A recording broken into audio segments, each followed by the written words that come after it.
Ever wonder what teachers can't do? Hello, I'm Kristal Lopez, your host with Read With Me.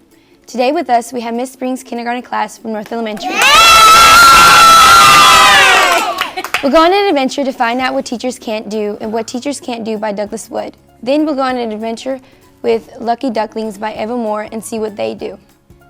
Hey guys, I'm Mr. TJ, and today we're also going to read about a girl who grows up loving to read. Then we'll find out more in The Library by Kristal Stewart. Lastly, we'll read about a student describing her teacher in My Teacher by James Ransom. Doesn't that sound fun? Yeah!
Oh boy, what can teachers not do? Let's find out in What Teachers Can't Do by Douglas Wood. With us is Miss Spring's kindergarten class from North Elementary. Yeah! So we're going to read What Teachers Can't Do by Douglas Wood.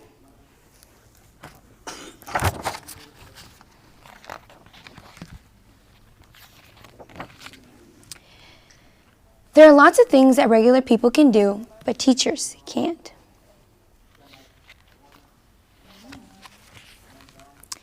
Teachers can't ride skateboards or scooters to school.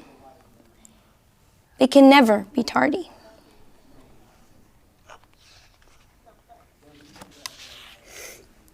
Teachers can't buy their own apples, and they can't teach their best without flowers on their desk.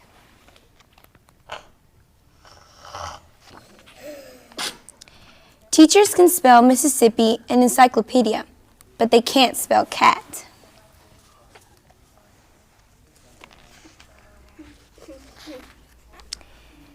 They can never quite remember what 2 + 2 is either. Teachers can't write on the chalkboard without squeaking.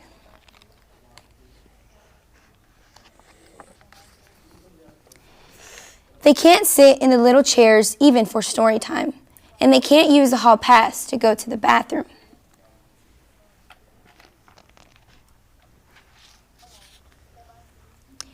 Teachers can't cut to the front of the line. Well, okay. But they aren't allowed to trade desserts.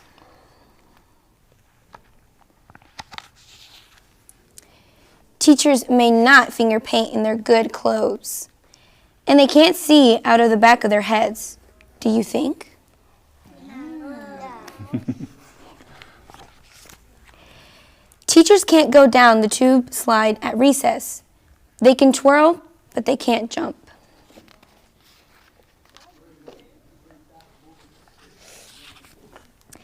Teachers can't cry if they skin their knees. Can they? Sometimes teachers forget. No snoring during quiet time. Teachers can't feed the salamander or guinea pigs by themselves, and sometimes they need help finding them.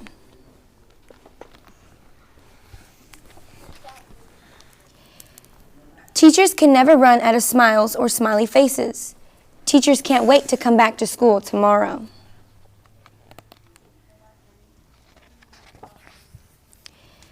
But first, they really need some help cleaning the blackboard and the erasers.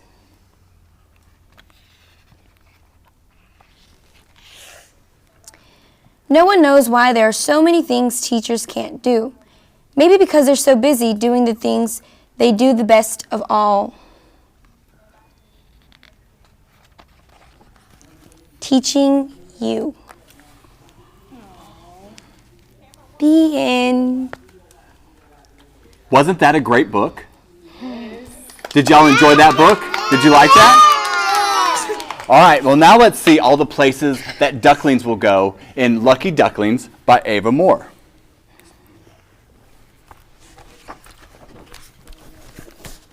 It's a good looking duckling, isn't it? That's a mama duck right there.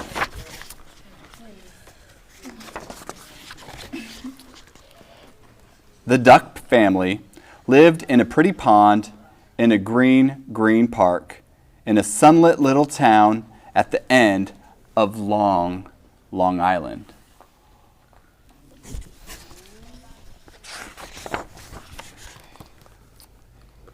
Early one morning, Mama Duck swam to the shore. She hopped out onto the grass. Right behind her came Pippin, Bippin, Tippin, Dippin, and lastly, Little Joe.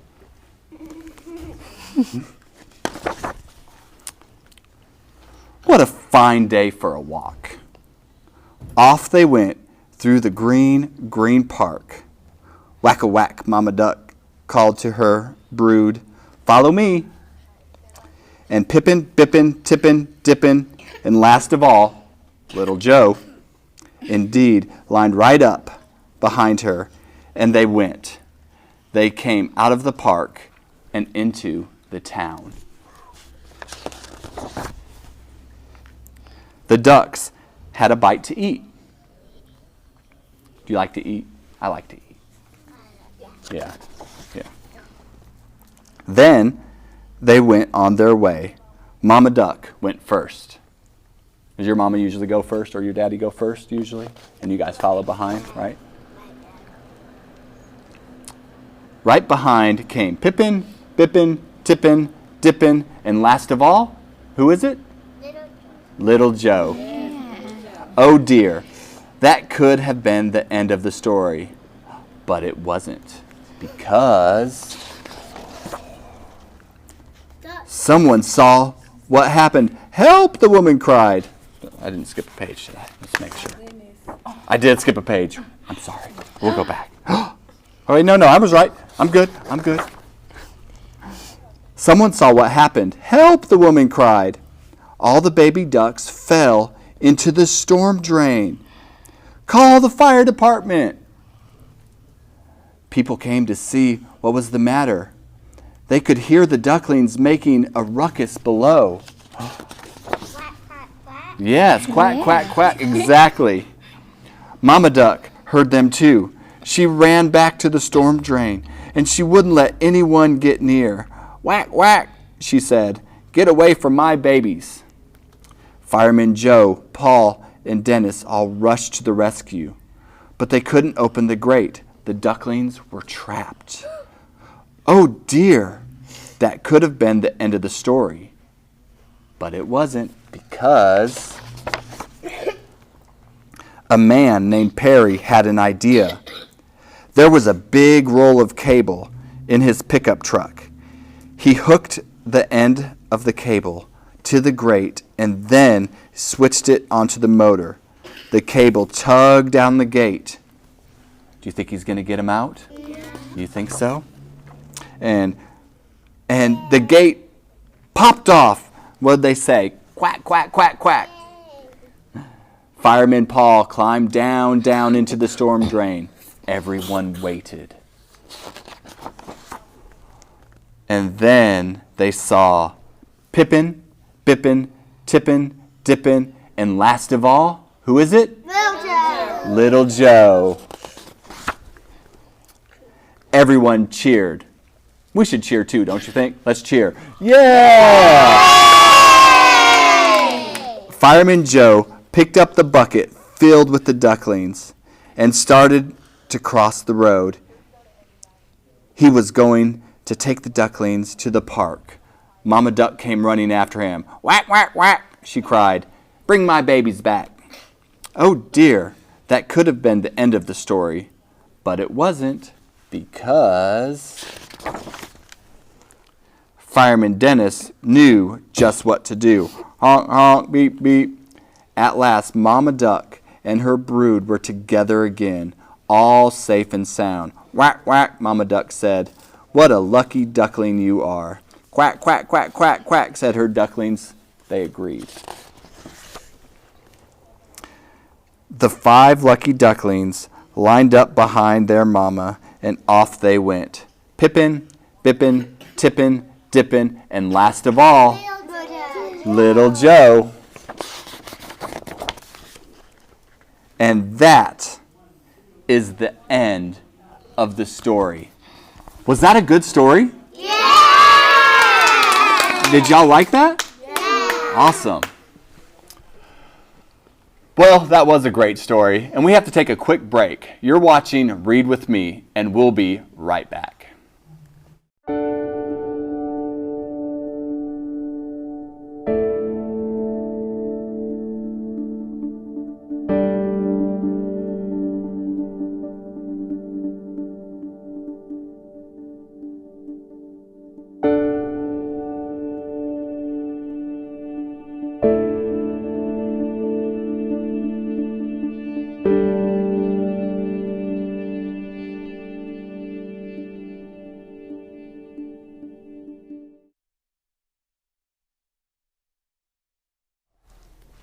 A beautiful girl grows up loving to read and nothing else. Let's find out more in The Library by Sarah Stewart. With us is Miss Spring's kindergarten class from North Elementary. Yay! Alrighty, you ready to read Library? The Library by Sarah Stewart.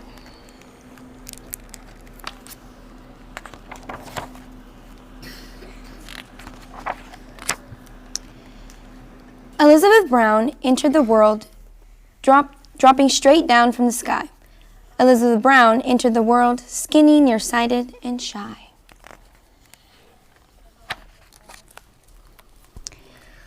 She didn't like to play with dolls. She didn't like to skate. She learned to read quite early and at an incredible rate. She always took a book to bed with a flashlight under the sheet.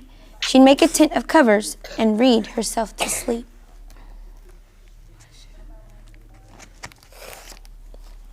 Elizabeth Brown went off to school, dragging a steamer truck.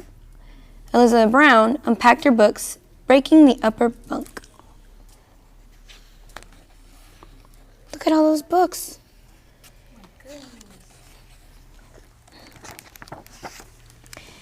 She sat in all her classes and doodled on a pad, adrift in dreams of entering a reader's Olympiad.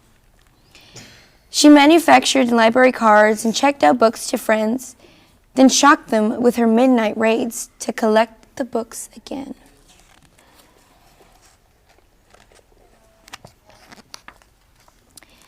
Elizabeth Brown preferred a book to going on a date. While friends went out and danced till dawn, she stayed up reading late.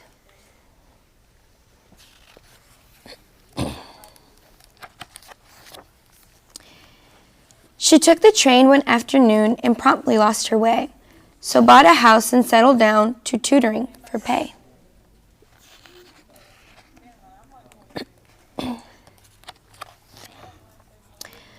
Elizabeth Brown walked into town, summer, fall, winter, and spring. Elizabeth Brown walked into town looking for only one thing. She didn't want potato chips. She didn't want new clothes. She went straight to the bookstore.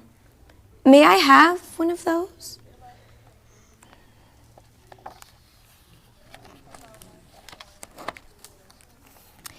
Elizabeth Brown walked right back home and read and read and read and read. She even read while exercising and standing on her head.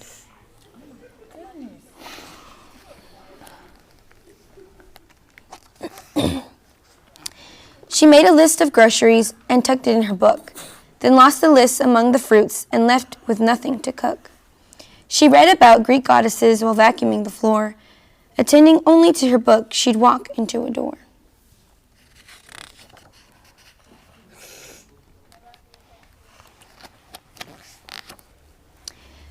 Books were piled on top of chairs and spread across the floor. Her shelves began to fall apart as she read more and more. Big books made very solid stacks, on which teacups could rest. Small books became the building blocks for busy little guests.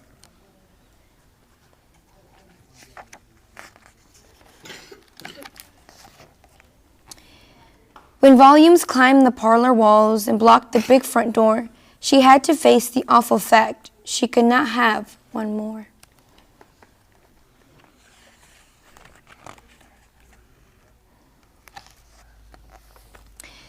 Elizabeth Brown walked into town that very afternoon. Elizabeth Brown walked into town whistling a happy tune. She didn't want a bicycle. She didn't want silk bows. She went straight to the courthouse. May I have one of those? The form was for donations. She quickly wrote this line. I. E. Brown, give to the town all that was ever mine.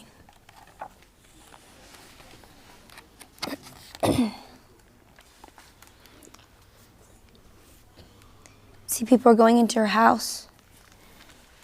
Go read her books.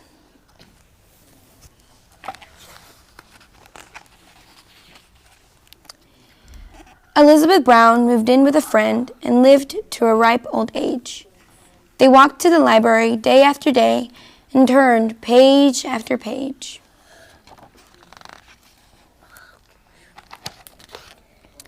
After page.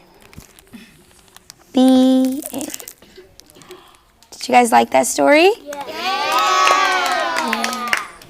And I'm going to tell you, reading is such a fun thing. Like, reading is the best. You got to learn to love to read because it is so good for you and it's so much fun. Now we're going to read My Teacher by James Ransom to see how this little girl describes her teacher. It's My Teacher by James Ransom.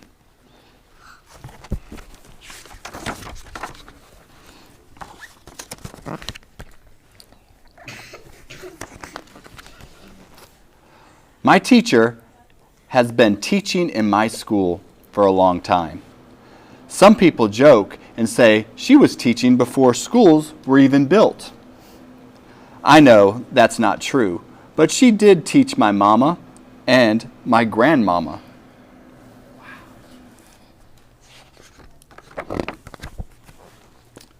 Some people wonder why my teacher teaches in my school. She could have retired long ago. She could teach across town, where the sun always shines. Maybe I know why she keeps teaching here. Let's find out why. My teacher calls us her writing bees because every morning we are busy with our journal writing. I love writing stories, especially about princesses who slay dragons to save the prince.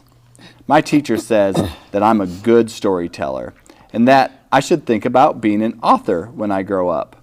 My teacher loves for us to use our talents. Maybe that's why she keeps teaching. We don't have a library in our school, but one day my teacher came to school with boxes and boxes of books. We're making our own classroom library, she said. Fiction on this side and nonfiction on that side.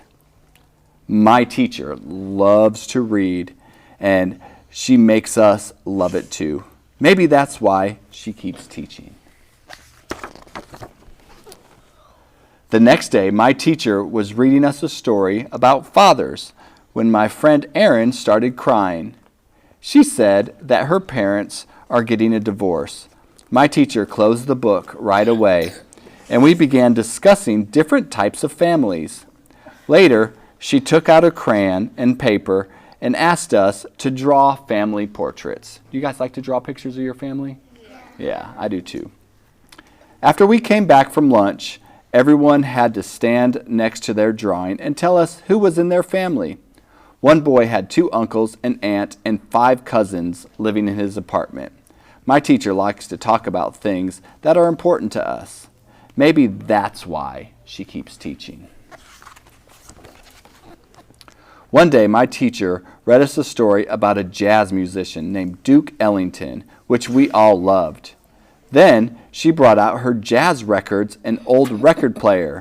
She taught us that there are different styles of jazz. She likes big band jazz the best because you can dance to it. In Harlem, there was a dance hall called the Savvy Ballroom, and they did a swing dance called the Lindy Hop. And my teacher said my teacher, excuse me. I asked her if she could show us the Lindy Hop, and we spent all day listening to jazz and dancing and dancing and dancing. Do some of y'all like to dance? Yeah, dancing's fun. Now, when I'm at home listening to my music on the radio, I can sometimes hear a little jazz in my favorite songs, and that makes me smile. A few weeks before Thanksgiving, my teacher came to school with lots of empty cardboard boxes and a big bag of green pencils with white flowers. Everyone in our school donates food so we can fill up the boxes for people in our neighborhood. When I asked my teacher why, she said, "We don't always know what challenges other people have at home," she says. "It's always important to help others in need." Do we like helping people? Yeah, that's good. The boxes were filled with food a week before Thanksgiving. When I was putting on my coat to go home that day, I noticed my teacher placing the flower pencils in each box. I wished that I could have one of those pencils too. Then, yesterday, when I asked Nola if I could borrow a pencil, she handed me one of the pencils my teacher had placed in those boxes. I'm glad we could help Nola's family with our donation.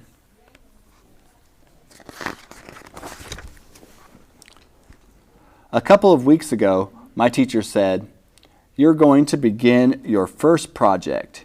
You'll write a report and draw a picture of someone from the notification section of our class library. We could choose anyone we liked, a famous artist, an author, inventor, astronaut, or a president of the United States." I picked Langston Hughes. He was a great poet during the Harlem Renaissance. We did some research on the computer and used books from my public library. I was very surprised to find out that many of the poems Langston Hughes wrote were based on jazz. That was their teacher's favorite music, remember? Every day for more than a week, we worked on our reports, writing, researching, and rewriting. On the last day, my teacher took out crayons and other art supplies, and we drew portraits of the people in our reports. We put the reports and drawings in the hallway so everyone in the school could see them. We had a party, and my teacher took lots of pictures of us next to our projects. My teacher loves to show everyone how much we know. Maybe that's why she keeps teaching. If we finish all our work and we have time before the bell rings, my teacher tells us stories about the kids she once taught. There's a story of a city councilman, Mr. Marino. When Mr. Marino was in my class, he looked a mess. His shirt was always wrinkled and hanging outside of his pants, and those pants often had holes in them. Who would have imagined he'd be working in a city hall? Asked my teacher. Today she told us about a little girl who sat right in the corner over there and dreamed of being a teacher.